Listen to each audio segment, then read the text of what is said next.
nag-iisip, okay, na gumamit ng mga pictures na hindi sila mabubuking o hindi sila mapapahamak dahil nga ito ay copycat. Copycat or ninakaw nila yung pictures. Okay lang yun kung sinabi nila na ito ay hango sa ganitong, sa ganitong model, di ba? Sa ganitong from the library of da. Kaso mga kababayan, hindi nila sinasabi sa taong bayan. Ang akala mo talagang sila ang may akda ng mga pictures na yon. So nag-meeting ang Clark International Airport Corporation with Frasco na magtatayo nga sila nitong world-class, di ba? World-class na pagdadausan ng mga konsyerto, okay, ng nila Taylor Swift at ng Coldplay at iba pang mga performers in the future. Okay? Doon sa kanilang pag-meeting, actually nakita ko yun sa post ni SAS, ay gumamit sila ng stock footage. Gumamit sila ng stock footage which is, okay, mga palangga, okay, ito ay binase nila dito sa San Diego. Kinuha nila yung photo na yon sa hindi original, kumbaga buti sana kung parang inano lang nila parang dinrowing ba yon? Basta na yun yung future dream nila. Kaso ninakaw na naman nila yung stock footage na yon, yung picture na yon dito na naman sa Amerika, mga hitad.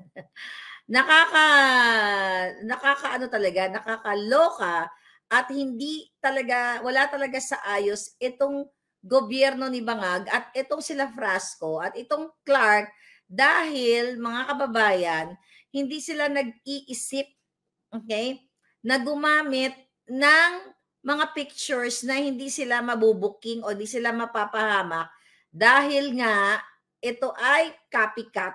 Copycat or ninakaw nila yung pictures. Okay lang yun kung sinabi nila na ito ay hango sa ganitong, sa ganitong model, di ba? Sa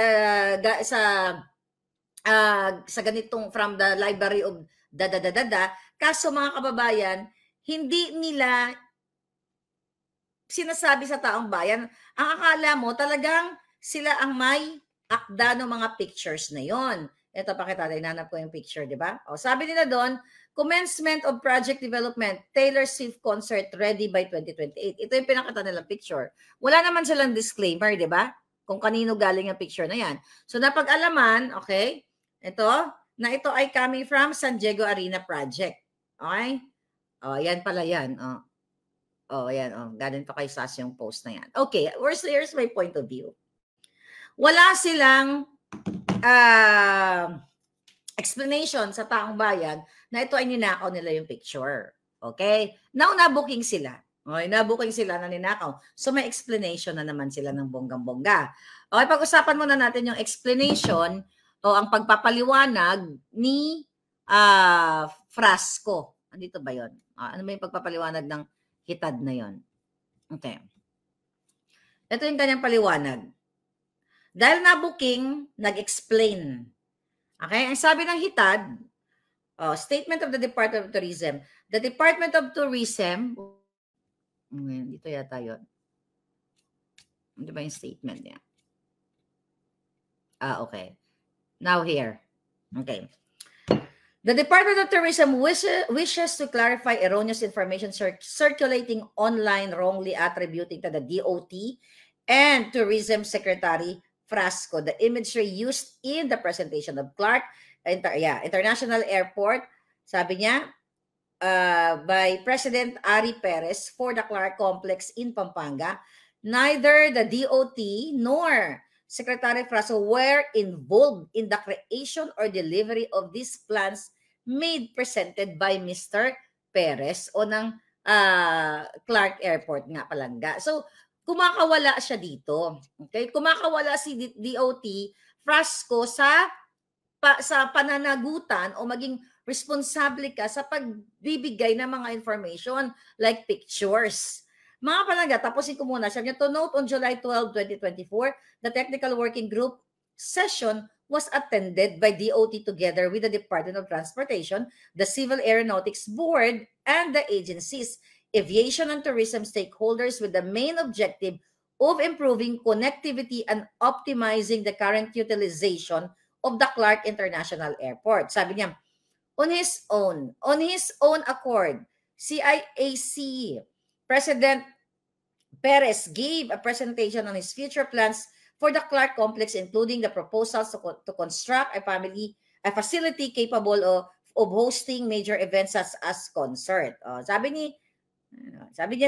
ni Frasco, the DOT has requested the CIAC to confirm that neither the DOT nor the Secretary have any involvement in their plans and presentation. Kita mo ang pagiging bangag ng mga ito? 'Di ba? Wala daw silang involvement. Ang Clark Airport is government-controlled corporation. Ang Department of Tourism is a government entity. 'Di ba? Now, hindi po pwede na as a secretary, inimbita ka, syempre, bago naman yung presentation na yan, pinagandaan yan. Hindi naman po pwede, oy, Frasco, bukas kasama ka na. Diba? Ahead of time. May planning, gathering of information, data, Hindi ka pwede dahil nasilip ni SAS. Thank you, SAS. Si SAS magaling dyan sa pag-detect ng mga stock photos na yan. Hindi dahil na booking ng mamamayang Pilipino na pinagloloko nyo kami na yung inyong futuristic eklabush na, oh wow, magkakaroon kami ng ganitong klaseng bonggang-bongga. Yung pala, ninakaw nyo lang yung picture na hindi galing sa inyong idea, hindi galing sa inyong konsepto. Ikaw, Frasco, hindi ka na nadala. Remember yung we give the world our best. Ilang milyon ang kinita ninyong mga ginayupa kayo. Remember yung stock footage, Frasco, na sinabi mo, hindi nyo kontrolado, yung sa DDB.